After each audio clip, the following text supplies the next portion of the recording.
Good morning all of you.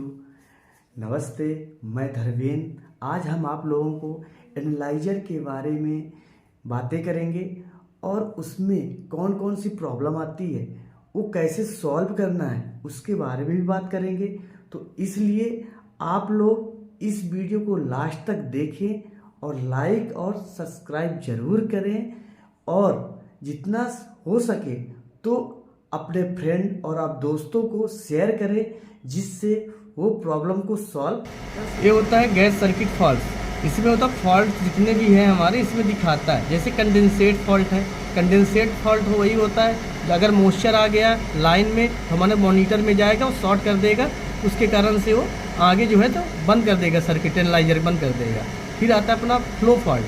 Flow fault होता है कि अगर हमारा फ्लो जो है 60 नहीं आता है या 60 से कम आता है तो उस टाइम पे हमारा जो है तो फ्लो फॉल्ट आ जाएगा। फ्लो फॉल्ट में हम वही करेंगे, सैंपल लाइन क्लीन करना पड़ेगा और प्रूफ साइड में देखना पड़ेगा कहीं जाम तो नहीं है, जामिंग हो जाएगी तो प्रॉब्लम आएगी फ्लो फॉल्ट के लिए। गैस टेम्परेचर है, गैस टेम्परेचर यानी कि जो सैंपल गैस आ रहा है उसका टेम्परेचर कितना है, तो उसके लिए हम गैस कूलर लगाए हैं जो ठंडा करता है, उसका भी 5 डिग्री सेंटीग्रेड से ऊपर टेम्परेचर नहीं होना चाहिए। एनालाइजर फॉल्ट, एनालाइजर फॉल्ट यानी अगर हमारे एनालाइजर में कहीं में कुछ ऐसा मॉड्यूल में या कुछ सर्किट में प्रॉब्लम आएगा तो उस टाइम में हमारा एनालाइजर फॉल्ट आ जाएगा। इसके बाद प्रोब 1 चोक, अगर इसमें कहीं प्रोब में चोक आ गया या वहाँ पे डस्ट जम गई और वहाँ सैंपल नहीं आ रहा है तो प्रोब 1 चोक दिखाएगा।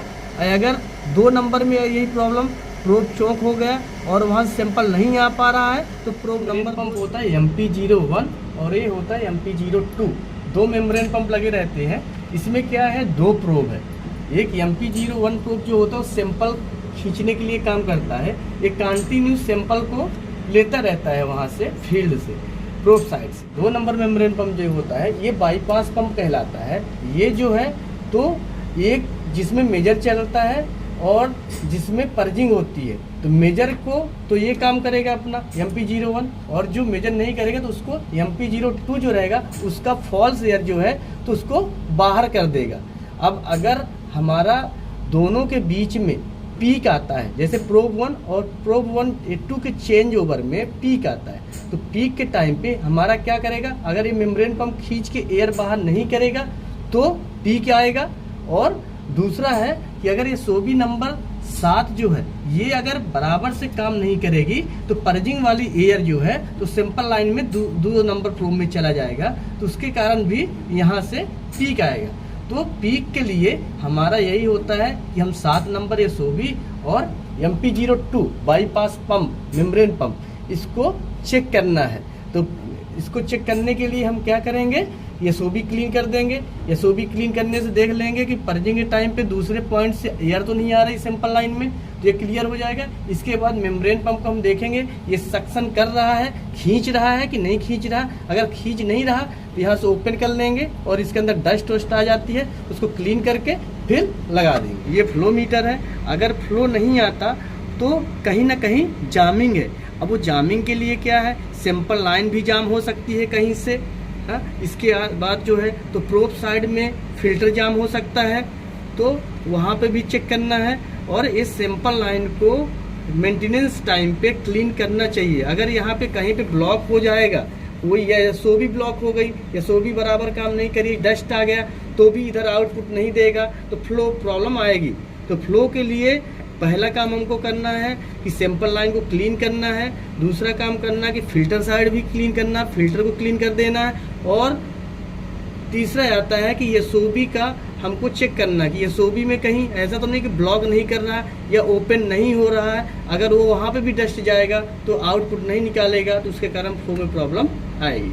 हम लीकेज के बारे में बात करेंगे। अगर हमारे सैंपल लाइन में कहीं पर भी किसी इंस्ट्रूमेंट से अगर लीकेज होता है तो रीडिंग जो है तो बढ़ के आएगी, O2 और जो है तो बढ़ा रहेगा, जैसे ऑक्सीजन 20 दिखाएगा। तो उसके लिए हम क्या करेंगे, पहले हम जो है सैंपल से जो ये मेम्ब्रेन पंप से जो पूरा खींचने का लगा हुआ है यहाँ से पॉइंट ओपन करके इसको ब्लॉक करेंगे।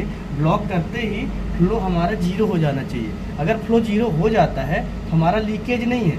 अगर फ्लो 0 नहीं हुआ तो हमारा मतलब सर्किट में कहीं ना कहीं लीकेज है। अब वो चाहे प्रोब साइड हो या चाहे अपने एनालाइजर के अंदर हो। तो अब हम इसको चेक करने के लिए हम क्या करेंगे कि एक एक, जैसे ये सोबी है, ये सोबी का आउट खोल के इसको ब्लॉक करेंगे तो यहाँ पे दिखना चाहिए, इसको 0 होना चाहिए। तो ऐसे करके हर इंस्ट्रूमेंट को, अपना कूलर को इधर से इनपुट को इधर से ब्लॉक करेंगे, इधर 0 होना चाहिए। अगर कूलर में लीकेज है तो इधर पे हम ब्लॉक करेंगे तो इधर फ्लो 0 नहीं होगा। फिर ऐसे जो है एसओबी में अगर लीकेज है, अगर इनपुट इसका ब्लॉक करेंगे तो इधर 0 होना चाहिए। अगर 0 नहीं होता तो एसओबी में लीकेज है। फिर ऐसे हम मेम्ब्रेन पंप में भी देखेंगे, मेम्ब्रेन पंप का इनपुट ब्लॉक करेंगे तो फ्लो 0 होना चाहिए। फिर इसके बाद आउटपुट, अगर आउटपुट भी ऐसे ब्लॉक करेंगे तो फ्लो को 0 होना चाहिए। अगर ये प्रॉपर हो रहा है तो हमारा लीकेज इधर साइड में नहीं है। फिर अगर फील्ड साइड से हम जहाँ पे फिल्टर लगा है, फिल्टर को ब्लॉक वहाँ से पॉइंट खोलेंगे सैंपल लाइन और वहाँ से ब्लॉक करेंगे। तो फिर इसके बाद यहाँ पे 0 अगर नहीं होता तो उस साइड में प्रॉब्लम है। अगर 0 हो गया तो अपना सर्किट, सिमेटिक डिटेल्स में क्या है, हमारे एनालाइजर के अंदर जो भी सर्किट है, जो ट्यूब लगी है, उसके बारे में डिटेल्स लगाया है। तो अभी हमारा 2 नंबर प्रोब में मेजर चल रहा है। ये ग्रीन वाला मतलब मेजर चल रहा है, और ये वाला अगर इसमें ग्रीन नहीं है, वाइट कलर का है, ये अभी बाईपास चल रहा है। लिखा भी है प्रोब 1 बाईपास, मतलब इसमें क्लीनिंग हो रहा है। और 2 नंबर प्रोब में मेजर हो रहा है। अब 2 नंबर प्रोब में मेजर होने के लिए क्या किया है कि यहाँ से प्रोब से निकलेगा सैंपल लाइन जाएगा SOV 6 के पहले से एक टी लगी है, टी के द्वारा सीधे आ जाएगा ये ग्रीन वाला पॉइंट। ये ग्रीन लाइन जो है जा रहा है और यहाँ पे जाके SOV नंबर 7 जो है इसको पैक कर देगा, ब्लॉक कर देगा कि सैंपल इधर ना जाए, 1 नंबर में ना मिल जाए, ना 1 नंबर का जो क्लीनिंग वाला एयर है इधर ना आ जाए। अगर इसमें इधर आ जाएगा तो ये रीडिंग ज़्यादा बताने लगेगा, क्योंकि एयर है, कंप्रेस्ड एयर है, इसलिए ये ब्लॉक कर देता है 7 नंबर SOV। इसके बाद 7 नंबर SOV के बाद जाता है हमारा 9 नंबर SOV में। ये देखो ग्रीन है, मतलब ये ओपन है।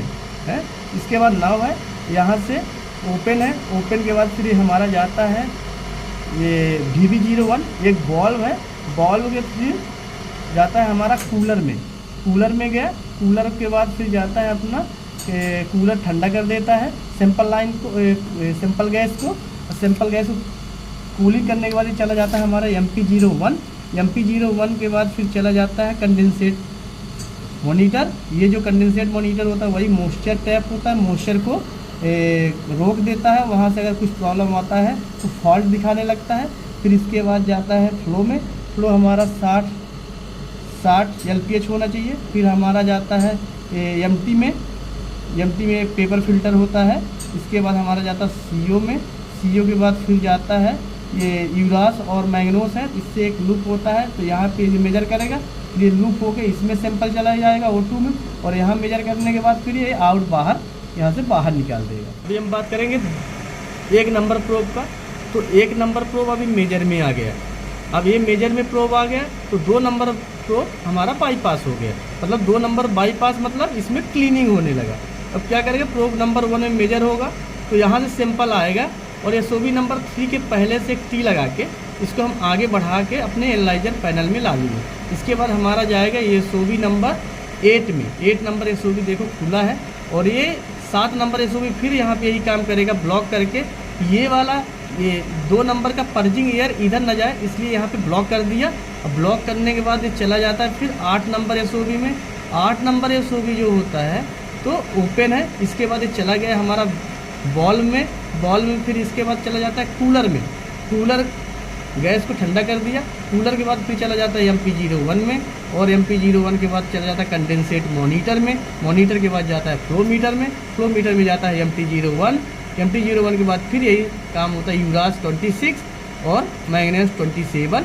इसमें इनपुट हुआ, इसका आउट निकल के मैग्नोस में जाता है। ये इनपुट का हुआ वो आउटपुट निकल के जाके बाहर चला जाता है। और इसमें जो है एक चीज़ है कि MP02 है, ये MP02 मेम्ब्रेन पंप जो होता है ये बाईपास पंप होता है। ये क्या करता है कि यहाँ से जो SOV में पर्जिंग चल रही है, जब ये पर्जिंग होने के बाद इसके अंदर की जो फॉल्स एयर है, प्रोब से लेके यहाँ पूरी लाइन में फॉल्स एयर है, वो फॉल्स एयर को यहाँ से बाईपास करके SOV नंबर 11 को ओपन है। देखो SOV नंबर 11 को ओपन किया। इसके बाद ये मेम्ब्रेन पंप है। SOV नंबर 11 के बाद मेम्ब्रेन पंप, ये मेम्ब्रेन पंप हमेशा बाहर करता रहता है। ये फॉल्स एयर बाहर कर देगा। फॉल्स एयर बाहर करने से ये होता है कि इसमें एक भी एयर फॉल्स एयर या पर्जिंग एयर नहीं रहेगी, और वो एयर जो होगी तो हमारे जो डक्ट का अंदर का रहेगा वही सैंपल वो प्रॉपर रहेगा। तो जब चेंज ओवर होगा तो चेंज ओवर में क्या होता है कि फॉल्स एयर नहीं बताएगा, तो हमारी जैसे 5 रीडिंग O2 चल रहा है तो कंटिन्यू 5 चलता ही रहेगा। नहीं तो अगर ये कहीं पे अगर ये ब्लॉक नहीं करेगा तो फॉल्स एयर दे देगा, या तो मेम्ब्रेन पंप काम नहीं करेगा, MP02 बाईपास वाला ये खींच के बाहर नहीं करेगा तो आ जाएगा उसमें पीक आएगा, और अगर SOB नंबर 7 काम नहीं करेगी तो उसमें पीक आएगा। तो पीक के लिए हमको MP02 और SOB नंबर 7 को चेक करना पड़ेगा।